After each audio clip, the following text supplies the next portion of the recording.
여러분 이제 자리에서 일어나셔서 우리 함께 예배로 나가는 찬양을 드리며 10월 셋째 주 청소년부 예배를 하나님께 드립시다.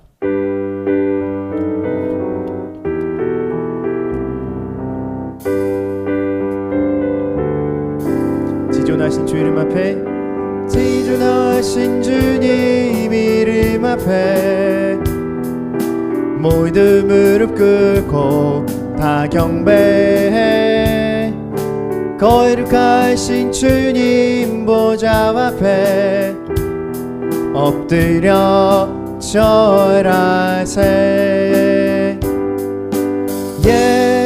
예수는 그리스도, 예수는 주, 하나님의 영으로 경배드리리.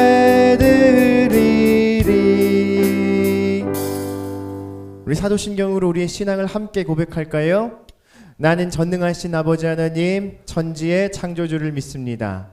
나는 그의 유일하신 아들 우리 주 예수 그리스도를 믿습니다.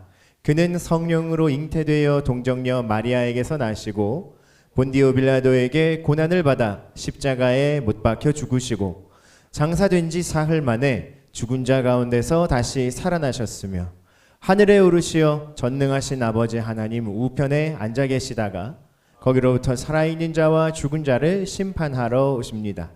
나는 성령을 믿으며 거룩한 공교회와 성도의 교제와 죄를 용서받는 것과 몸의 부활과 영생을 믿습니다.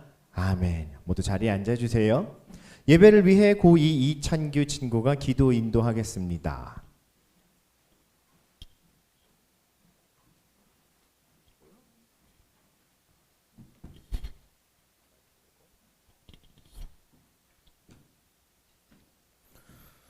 하나님 감사합니다. 오늘도 하나님 앞에 함께 모여 예배드릴 수 있게 인도하시니 감사합니다. 하나님 우리 마음 가운데 찾아주셔서 우리의 믿음을 받아주실 소망합니다. 이 시간 우리가 마음을 다해 정성을 다해 사랑을 다해 예배드릴 때 하나님 기쁨 받아주시고 영광 받아주세요. 또한 우리에게 하나님의 큰 기쁨이 우리에게도 전해질 수 있도록 하나님 함께 해주시고 내려주세요. 예수님의 이름으로 기도합니다. 아멘.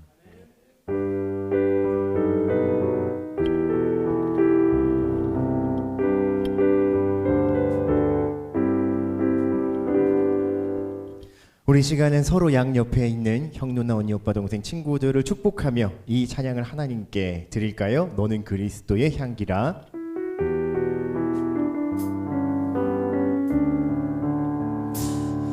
너는 그리스도의 향기라. 너는 그리스도의 편지라. 하나님 앞에서 그리스도의 향기니 너를 통해 생명이 흘러가리. 너를 통해 사랑이 흘러가리. 우리 하나님께 영광의 박수 돌리고 옆에 있는 사람들과 가볍게 손 하이파이프를 하며 인사해 주세요. 응원한다, 격려한다, 힘내, 파이팅. 중간고사 고생했다, 점수는 다 잊었! 하고 주문을 걸어주세요. 여러분 환영할 친구들 좀 있습니다. 고1반 다솔이, 네, 다솔이 오랜만에 왔어요. 박수 한번 쳐주시고요. 중2반 하은이도 오랜만에 왔습니다. 박수 한번 쳐주세요. 환영합니다. 저기 새 친구 황동욱이야? 오, 황동욱 일어서 봐. 그래 동욱아, 이대로만 잘하렴. 역변하지 말고 자리에 앉아주세요. 네. 그리고 또 원주인 너 지난주에 왔지? 지난주에 왔어? 확실해? 난 몰라, 지난주에 없어서. 잘 있었지? 네, 여러분 반갑습니다. 제가 오늘 고등학교 3학년 친구들한테 수시랑 정시 계획들을 조금씩 물어봤었어요. 예. 다들 이제 수시 쓰고 결과들을 기다리고 있다고 하더라고요. 쪼이기에 들어간 거죠. 예. 여러분 고3 우리 형 누나들을 보면, 언니 오빠들을 보면, 예, 쫄 이러지 마시고 예. 잘 기다려라. 기도하고 있다. 격려해 주시고 또 결과가 나오면 함께 기뻐하고 또 격려하고 하나님이 분명히 우리 이 자리에 있는 3명의 친구들과 우리 청소년부 고3 이번 학년에 있는 7명의 친구들의 앞길을 인도해 주시리라 믿습니다. 우리 새삼스럽지만 그래도 한번 고3 친구들을 위해서 격려와 응원과 축복의 박수 할까요? 수빈이, 정현이, 은형이 예. 은영이의 돌아온 넋, 은영이의 나간 넋도 올해 안에 돌아오길 바랍니다. 그렇지. 괜찮아. 이해할 수 있어. 예, 이맘때는 넋이 나가 있을 수 있거든요. 예. 주중 우리 학교 신방이 계속되고 있습니다. 이번 주에는 대동고 그리고 동아고, 대광고, 당리중학교 방문할 거고 금성고등학교 친구들은 수학여행 있다고요. 네, 재원생과 함께. 수학여행 잘 다녀오시고 대동고등학교는 10월 말에 간다고? 제주도 간다고 니네? 와 돌아오는 비행기나 연착되라. 농담이에요. 이런 악담을. 예. 친구들은 오히려 좋아할지 몰라요. 하지만 예, 그래도 정해진 일정 무사하고 안전하고 즐겁게 잘들 다녀오시기를 바라고 중3 친구들도 화이팅 하시고 네.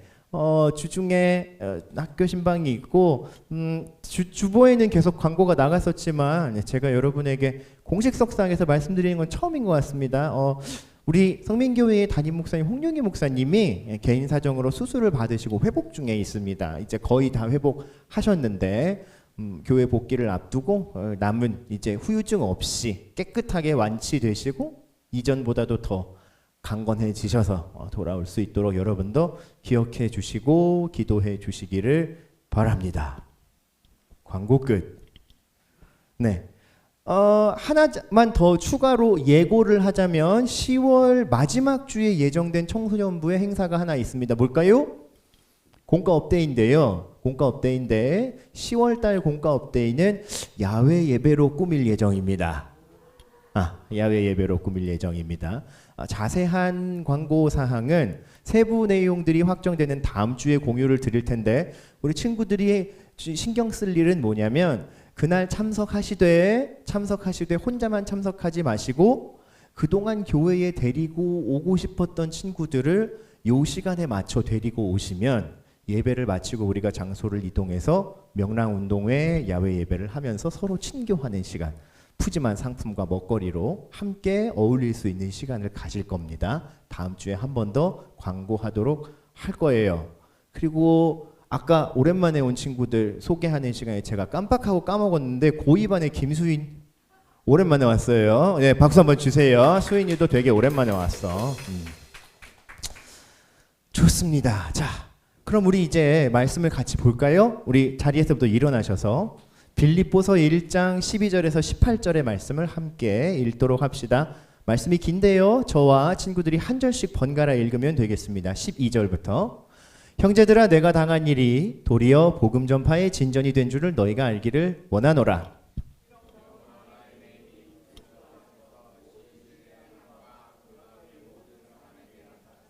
형제 중 다수가 나의 매임으로 말미암아 주 안에서 신뢰함으로 겁없이 하나님 말씀을 더욱 담대히 전하게 되었느니라.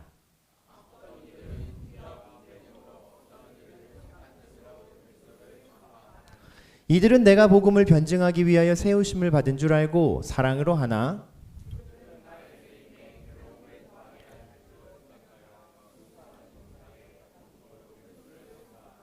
함께 읽을까요? 그러면 무엇이냐? 거칠애로 하나 참으로 하나 무슨 방도로 하든지 전파되는 것은 그리스도니 이로써 나는 기뻐하고 또한 기뻐하리라. 아멘. 자리에 앉겠습니다. 여러분 성경 말씀의 설교를 듣다 보면 사실 말씀을 준비하는 저도 의문에 빠지게 되는 게 사실입니다. 어떤 의문일까요? 과거에 있었던 사건인 성경의 기록들을 오늘 내가 읽고 그 의미를 살피는 게 과연 무슨 의미가 있을까? 이게 나와 무슨 연관이 있을까 하는 내용입니다. 그런데요 여러분 성경은 성경 자체가 증언하고 있는 어떤 논증적인 의미로만 성립이 되는 말씀들이 아닙니다.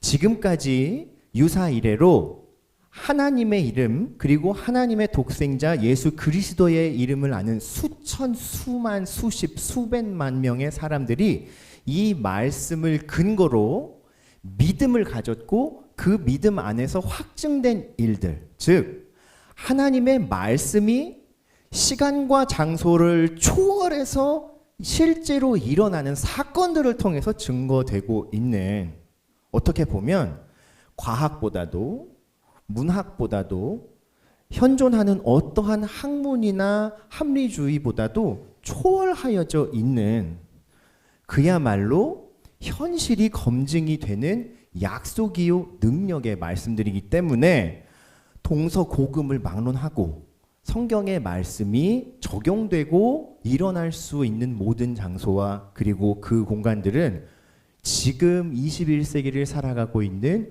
우리 각 사람의 삶의 현장도 얼마든지 될 수 있다.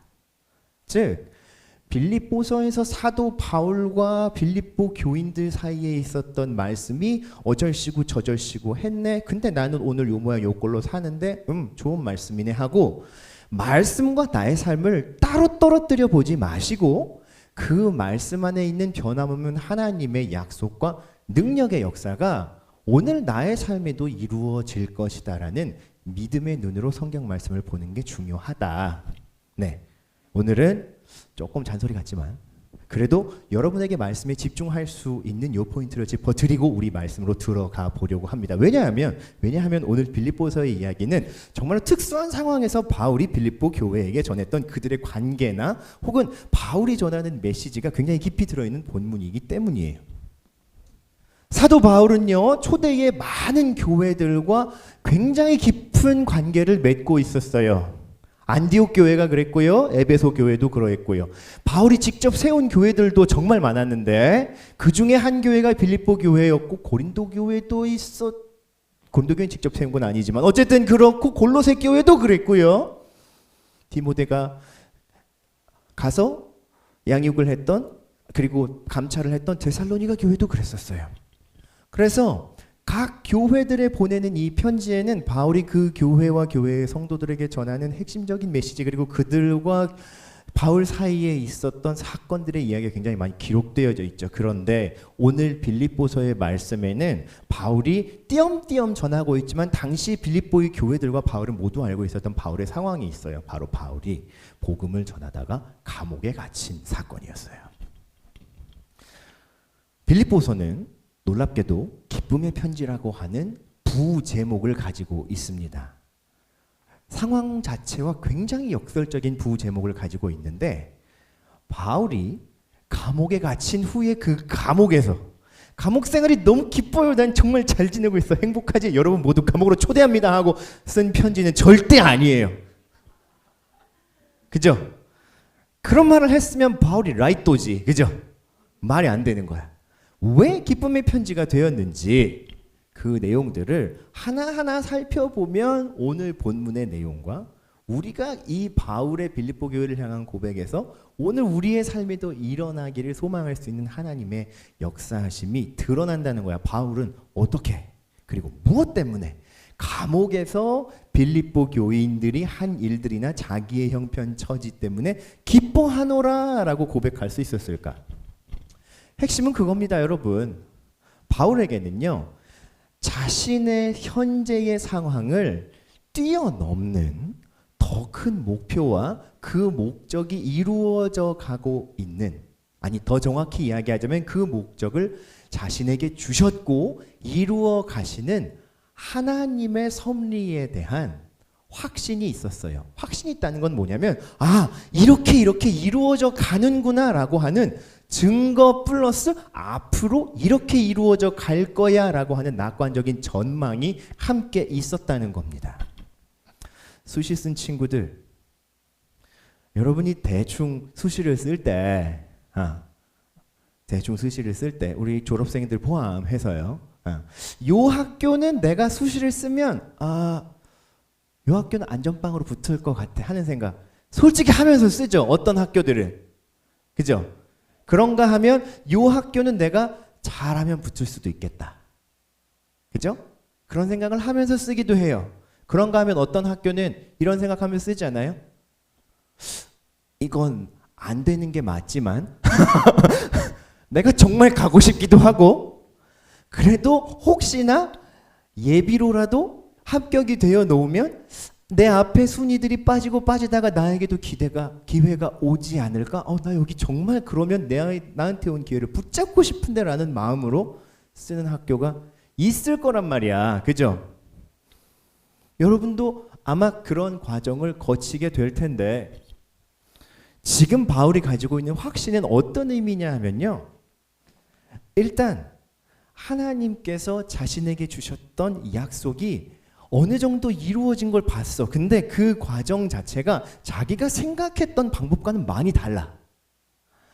이루어져가는 과정은 다르지만 그 결과가 점진적으로 하나님이 일하셨다라고 하는 부인할 수 없는 증거들이 바울에게 일어나니까 바울의 마음속에 어떤 일이 일어나는 거야? 비록 내가 예상하지 못했던 방법이지만 나의 형편은 감옥에 갇혀서 내 신체와 나의 의지의 자유를 빼앗긴 상태지만 그걸로도 빼앗기지 않는 하나님이 일하시는 나의 위에 무언가, 권력 위에 무언가, 보이지 않는 역사하심이 있는 거구나. 그럼 앞으로도 그 역사하심을 막을 수 있는 세력은 아무도 없다 라는 생각을 함께 가지게 된 거예요. 사실 바울은 이 빌립보라고 하는 지역으로 가서 교회를 세울 때에도 굉장히 특별한 경험을 했었습니다. 바울은 원래 지중해 쪽으로 건너가 유럽에서 하나님 말씀을 전할 생각을 가지고 있었어요. 아테네라고 하는 그 당시의 철학과 종교 과학의 최첨단의 도시에 가서 예수 그리스도의 복음을 그가 평생을 갈고 닦았던 수사학과 웅변학으로 전할 꿈에 부풀어 있었죠. 그런데 너무 황당하게 바울이 아테네에 가서 했던 첫 번째 사역이 보기 좋게 실패했어요. 두세 사람 말고는 예수님의 복음에 대해 관심을 가지지도 믿음을 가지겠다고 한 사람도 없었던 거야. 수백의 인파가 바울의 이야기를 들었음에도.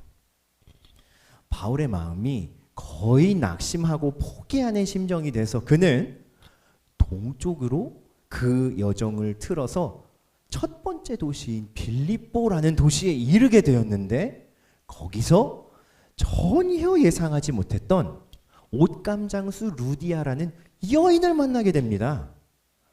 원래 바울은 유대인들이 모여있는 회당을 중심으로 유대인 커뮤니티에 들어가서 예수님 복음을 전하면서 교회의 그 폼업을 해가는 선교 방법을 가지고 있는 사람이었거든요. 빌립보인 그런 것도 없었어. 심지어 루디아는 여자였어요. 여러분 제가 지금 남녀 이게 차이가 있는 문화적인 내용을 이야기하는 게 아니라 그 당시에 있었던 이야기를 그대로 전하는 건데 당시의 여인들에게는 사회적 혹은 경제적인 어떤 지위가 남자와 비교할 수 없이 낮았습니다. 그런데 이 루디아라는 사람이 바울이 전하는 복음을 듣고 마음이 복음에 완전히 매료되어 버렸어요. 믿음을 가지는 걸 뛰어넘어서 그가 가지고 있던 장사의 수완에 열심을 더해서 사람들을 자기 집으로 막 초청해서 복음을 듣게 하고 거기서 10명, 20명, 50명, 100명이 모이기 시작했던 공동체가 빌립보 교회가 된 거예요. 따져보세요 여러분. 바울은 빌립보의 교회를 세울 생각도 없었고 계획도 없었고 방법도 몰랐어요. 그런데 자기의 계획대로 아테네로 가려던 계획이 좌절된 그 놀라운 시점에 하나님께서 바울을 빌립보로 인도하셔서 거기서 교회를 시작하게 하셨다는 결론에 이를 수밖에 없게 된 거야. 그런 빌립보 교회가 바울이 감옥에 붙잡혔다는 소식을 듣자 더 열심을 내어서 복음을 전하기 시작했다는 소식이 바울에게 들려온 거예요. 바울의 마음이 어땠겠어요? 감격에 차오르고 기쁨에 그의 마음이 막 넘실거리기 시작하지 않았겠어요? 그래서 빌립보에 있는 교인들에게 내가 비록 지금 감옥 안에 있지만 나의 모든 자유를 빼앗긴 것 같은 신분에 있지만 하나님의 일하심이 나와 빌립보에 있는 여러분 가운데에 역사하고 계심을 내가 부인할 수가 없다. 그러면서 몇 가지 이야기를 조금 더 합니다. 심지어 여러분 중에 몇몇 사람들은 바울 사도가, 바울 목사님이 감옥에 갇혔으니 우리가 더 열심히 그 빈자리를 채워야지라는 마음으로 전도하고 있는 것 압니다. 반대로 몇몇 사람은 지금 바울 선생님이 우리한테 신경을 못 쓰는 이때, 그래, 이제는 우리가 바울 선교사님이 우리한테 신경 안 쓰게, 아예 그분이 우리한테서 떨어져 나올 수 있게 우리가 독립적으로 이 일을 할 수 있도록 열심을 내야지. 이제 우리 신경 안 써도 됩니다. 라고 하는 약간 반항기 있는 마음으로 더 열심히 복음을 전하고 있다는 것도 안다는 얘기를 해요. 바울이. 오늘 공과 시간에 여러분이 나누었던 내용이죠. 그런데 바울은 그럼에도 불구하고 결론적으로 보자면 이런 방법으로든 저런 방법으로든 예수님의 복음을 전파하는 일에 열심을 내어서 한 명이라도 많은 사람이 복음을 듣고 예수님을 영접하게 되었다면, 전파된 그리스도가 멀리 퍼져 있다면 그것으로 하나님의 기쁨과 그 기쁨을 받은 나의 마음은 만족한다 라는 고백을 지금 축축하고 쥐가 들락날락하고 하루에 한 번 멀건 죽 같은 끼니를 먹을 수밖에 없는 감옥에서 기쁨에 차서 적어 내려가고 있는 거죠.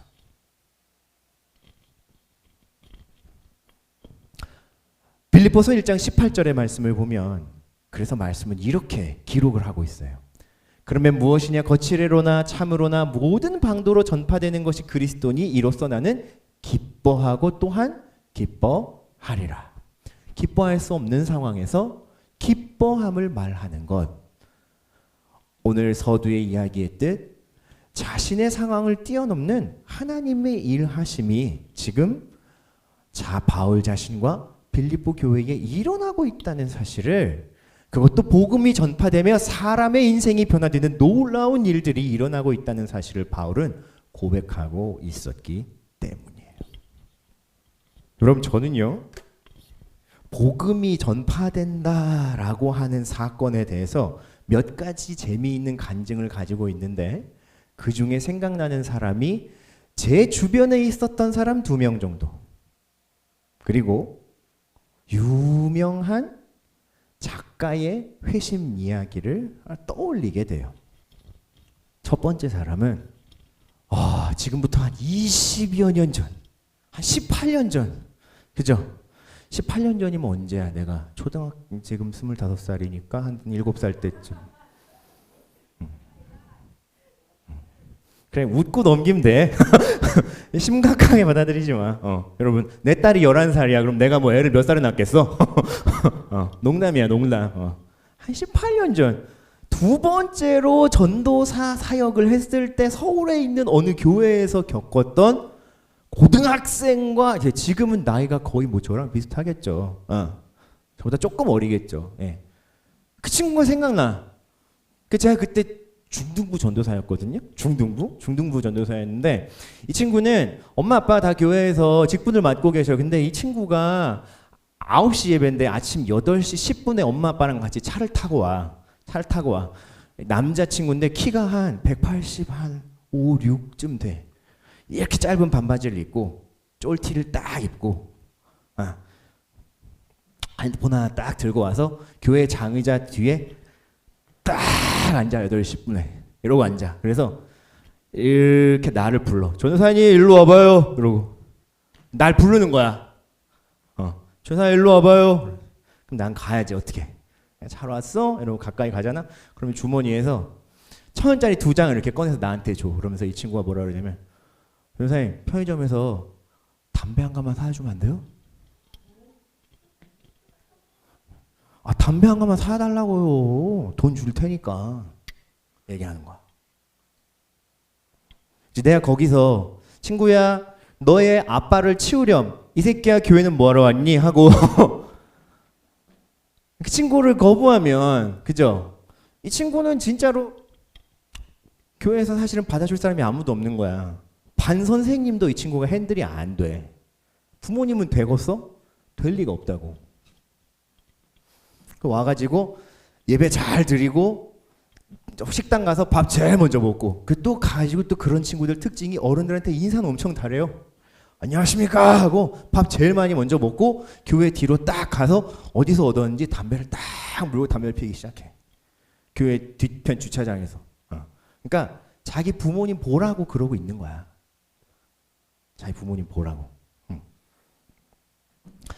고등학생인데 중학교까지 다니고 고1 때 자퇴를 해서 고등부에 갈 수가 없어. 그때까지만 해도. 저는 그래서 그 이후로 제가 가는 모든 중고등부의 부서 이름을 중등부, 고등부로 붙이지 않습니다. 청소년부 이렇게 애매하게 붙여놔요. 누구든 올 수 있게. 그 걔는 고등학교 2학년 나이인데 중등부 와서 예배하고 있는 거야. 고등부에 못 가니까. 아무튼 그 또 이런 애들이 또 매주 예배는 빠지지 않고 겁나 잘 나와요. 또 수련회는 또 지랑 비슷한 애들 몇 명이랑 같이 와요. 담배 피러 가야 된다고 식구땡하러. 수련회 열심히 와. 나는 맨날 매일 아침마다 이 친구를 핸들링 해주는 게 나의 주일 사역의 시작이었어. 야, 그래도 내가 전도사인데 나한테 담배를 사다 달라 그러면 어떡하냐. 좀 봐주라. 나 어떻게 사다 주겠냐. 마음 같아서는 같이 펴주고는 싶다만. 그렇게 못하는 나를 이해해라. 받아주고 이해하고. 제가 있는 동안 이 친구가 크게 그 품행이나 어떤 신앙에 변화가 있지는 않았던 걸 제가 기억해요. 근데 놀랍게도 제가 그 교회에서 다른 교회로 이임하고 나서 이 친구가 몇 년 안 있다가 예수님을 만난 거야. 예수님을 만난 거야. 그래서 검정고시를 봤대.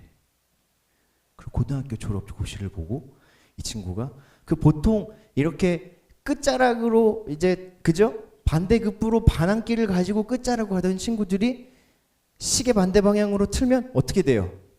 빡세게 가죠? 신학교를 갔어요. 이슬람권 선교사를 지원하게 됐어요. 지금 전 세계 어딘가에선가 열심히 예수님 복음을 전하고 있을 거라고. 그 소문을 내가 전해 들으면서 얼마나 황당하고 얼마나 아쉽던지. 새끼 1년만 일찍 회심하지. 나 있을 때 좀 하지. 아니 농담이고요. 정말 다행이라고 생각했습니다. 그런가 하면요 여러분. 이런 사람도 있습니다. 이런 사람도 있습니다. 제가 군대에 있을 때 제 선임 중에 한 명이었어요. 저는 군대를 아시는 분은 아시겠지만 미군들과 같이 생활하는 부대에서 군 생활을 2년 했습니다. 처음에 1년은 전투 보병이어서 장갑차를 타고 산을 막 타고 가다가 산등성에서 내려서 총싸움을 막 하는 게 제 보직이었고 그 나머지 1년은 헌병으로 있었는데 그죠? 카투사로 갔는데도 보직이 더럽게 안 풀린 케이스였어요. 예, 아무튼 그랬는데 처음 보병으로 갔을 때 제가 2등병 말단일 때 병장인 선임병이 한 명 있었는데 이분이 내가 신학대학교를 다니다가 군대에 왔다는 소문을 듣고 나한테 교회를 같이 가자고 대뜸 부탁을 하는 거야. 나랑 거의 1년 반 이상 몇 개월 있으면 전역하는 병장이었는데 그러면서 이분이 교회를 다녀오면서 몇 주가 지나고 나서 자기가 회심한 이야기를 나한테 해줬어. 이 사람은 어렸을 때부터 자기가 나온 국민학교에서 무조건 1등 전교. 자기네 그 충청북도 군 면에서 가장 공부 잘하는 중학교에서 3년 내내 전교 1등. 고등학교 3년 내내 전교 1등. 서울대 물리대 1등. 들어간 사람이었어. 세상에 부족한 게 없고 세상에 후달릴 게 없는 사람이었어.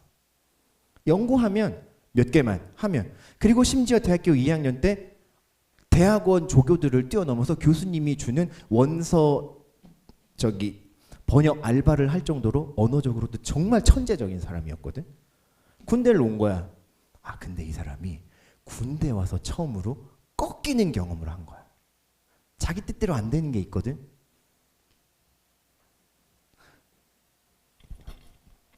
여러분 그래서 군대가 중요해요. 군대 꼭 갔다 와. 아무튼 그리고 나서 아까도 얘기했듯이 전투부대에서 때로는 장갑차에서 밤을 새야 되는 경험이 있어. 작전상 그냥 장갑차 안에서 자야 되는 거야. 여름이든 겨울이든. 그런데 경기도 포천에서 훈련을 받다가 여름밤에 정말 별이 쏟아질 것 같이 별빛이 많은 진짜 까만 하늘에 별이 가득 차 있는 하늘을 보면서 산속에 가만히 누워 있다가 갑자기 그런 생각이 들었대. 세상 저 많은 별들 중에 하나의 별도 나는 그 탄생과 끝을 과학적으로 다 설명할 수가 없는데 저걸 다 만든 존재가 있다면 난 그 존재를 믿는 게 맞겠다. 그래서 하나님을 믿어야겠다는 생각이 들었대. 그리고 훈련에서 복귀했는데 이병 이슬기가 와 있는데 너 학교 어디 다니다 왔냐? 신학대학교 다니다 왔습니다. 너 나랑 교회 가자. 이렇게 된 거야. 그래서 22년 생애에 처음으로 교회에 가서 예수님을 영접했던 케이스도 있었어. 비슷한 이야기인데 여러분, 톨킨이라고 하는 반지의 제왕 원작을 쓴 소설가가 있어요. 영국의 굉장히 유명한 문학가입니다. 그죠? 해리포터냐 반지의 제왕이냐 아직도 싸우는 친구들이 있다며. 반지의 제왕 짱. 톨킨과 가장 가까운 관계를 유지했던 당시 영국의 문학인이요 지성인 중에 한 명이 C.S. 루이스라는 사람이 있어요. C.S. 루이스가 처음에는 무신론자였습니다. 이 사람 영국에서 가장 좋은 대학교 나오고 가장 좋은 공부한 진짜 똑똑한 사람이었거든. 어느 날 이 사람이 버스를 타고 버스 정류장을 쭉 가다가 이 버스 정류장에서 사람이 이만큼 내리고 저만큼 타고 또 그 다음 정류장에서 이만큼 내리고 저만큼 타고 하다가 점점점 종점에 가까워질수록 버스가 어떻게 돼? 한산해지죠. 자기가 내려야 할 곳도 지나쳐서 사람들이 타고 내리는 걸 그냥 가만히 관찰하게 됐대. 할 일이 지질이 없었나 봐. 아무튼 그러다가 종점에 도착해서 자기 혼자 그 버스 안에 있는 경험을 하게 됐는데 이 사람도 이런 생각을 하게 된 거야. 우리의 인생에도 버스의 정류장 같은 몇몇 기점을 지나면 어느 순간 종점에 이르게 되겠지. 나는 그 종점에서 내리면 날 기다리고 있는 게 무언지 예측하고 준비할 수 있을까? 라는 생각이 들었을 때 여기에 답을 가지고 있는 종교는 죽음 이후의 소망을 말하는 예수님의 종교밖에 없겠다라는 이성적 회심 이후에 예수님을 받아들이는 감성적 회심을 하게 되고 이 사람이 수십 권의 기독교 저서를 써내는 기독 문학가가 됩니다. 여러분 저는요 그런 생각을 하게 돼요. 복음이 전해지는 건 참 신기해요. 우리의 손과 우리의 계획을 뛰어넘어 있어요. 왜 그런가 하면 매주일 여기에 나와서 예배를 드리고 있는 여러분의 모습을 보면 그래요. 여러분 모습을 보면 저는 마가복음의 한 구절의 말씀이 항상 떠올라요.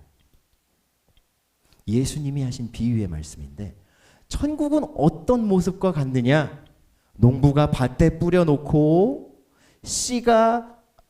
밭에 뿌려놓고 싹이 틔우기를 기다리는 씨앗과 같은데 그 씨가 언제 싹을 틔워 자라는지 아무도 모르지만 밤과 낮으로 계속 자라 나중에는 꽃이 피고 열매를 맺게 된다.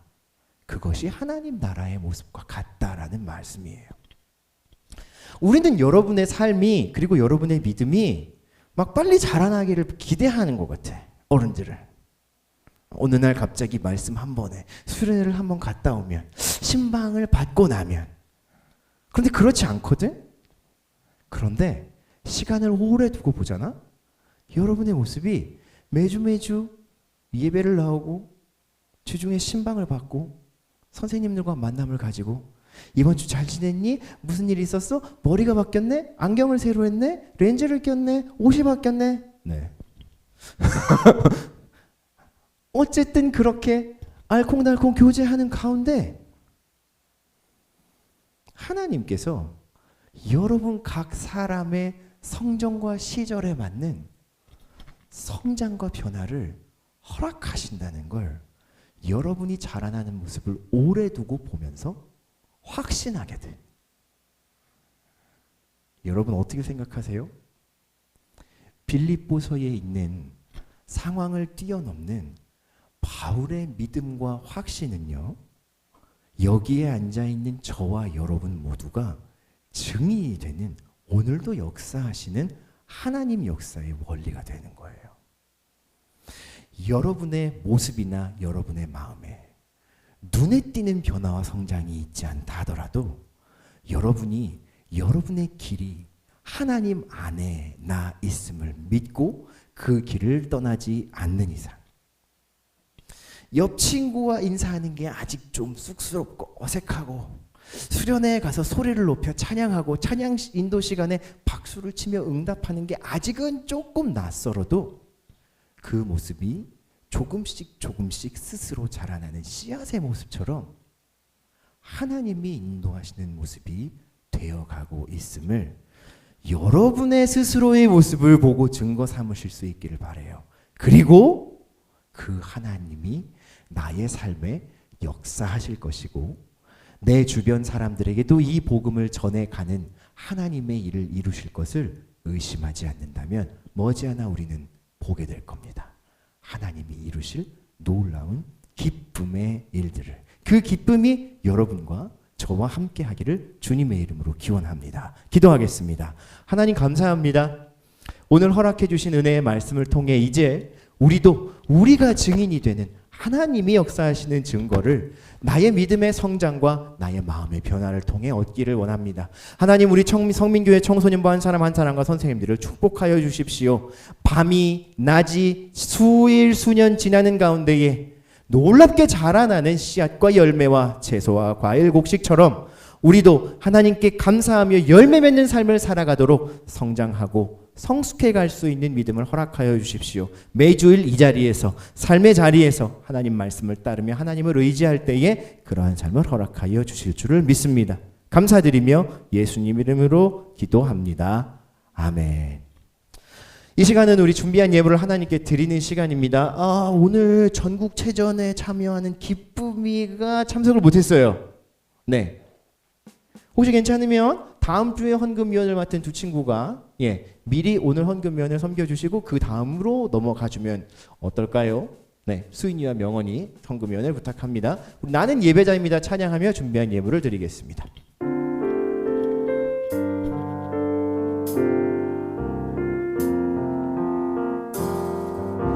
나는 하나님을 예배하는 예배자입니다.